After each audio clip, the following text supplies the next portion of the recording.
सबसे पहली न्यूज है Amazon की। तो Amazon बिग बाजार के ऊपर केस जीत गया है। दूसरी साइड पे अगर माइक्रोमैक्स की बात करके चले तो उन्होंने जो डोर निकाला था जहाँ पे सब्सक्रिप्शन के ऊपर टीवी दिया जा रहा था उसको शट डाउन कर दिया गया है। अगर मैं पैनासोनिक इंडिया की बात करके चलूं तो उन्होंने अपने वॉशिंग मशीन रेफ्रिजरेटर के बिजनेस को शट डाउन किया है। अगर मैं नेट1 की बात करके चलूं उन्होंने मोबीक्विक के अंदर कंप्लीट एग्जिट ले लिया है, उनको लॉस देखने को मिला है। बाकी रैपिडो वाले फूड डिलीवरी वाले बिजनेस को तबाह करने वाले हैं भाई, ओनली करके अपनी खुद की ऐप निकालने वाले हैं जहां पर कोई कमीशन मॉडल नहीं होगा। बाकी बीसीसीआई ने सऊदी अरेबिया की जो T20 लीग शुरू होने वाली है उसको अपोज किया है। बाकी IRDAI की बात करके चले तो उन्होंने 8 इंश्योरेंस कंपनीज में लैब्स देखे हैं। बाकी पॉलिसी बाजार के फाउंडर की बात करके चले तो उन्होंने अपने शेयर्स बेचे हैं, 960 करोड़ रुपीस तक के बेचे गए हैं। बाकी डोनाल्ड ट्रम्प जो 90 डे टैरिफ पॉज लगाया था उसको एक्सटेंड कर सकते हैं। अगर मैं 2025 की बात करके चलूं तो डॉलर की वैल्यू 10% घटती हुई दिखाई दी है। अगर हमारी फाइनेंशियल मिनिस्टर की बात करके चले तो कह रही है कि भाई आप लोन दो। बाकी हमारी इंडिया का एक्सटर्नल डेट 736.3 बिलियन डॉलर पे पहुंच गया। बाकी JSW पेंट्स की बात करके चले तो उन्होंने ड्यूलेक्स पेंट इंडिया को खरीद लिया है 9000 करोड़ के अंदर। अगर मैं एशियन पेंट्स की बात करके चलूं तो YT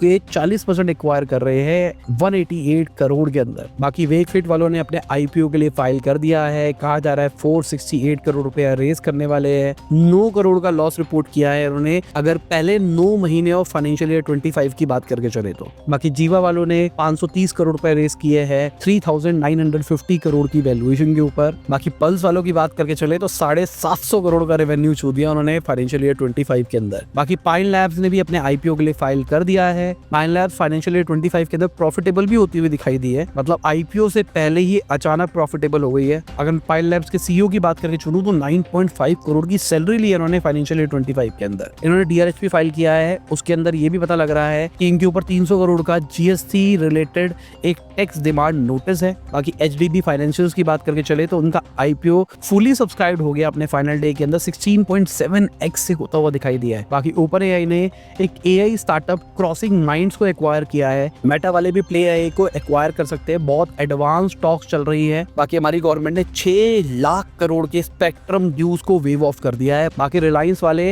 नायरा एनर्जी के 49% स्टेक्स एक्वायर कर सकते हैं। बाकी बांग्लादेश वालों ने $384 मिलियन अडानी ग्रुप को रीपे किया है।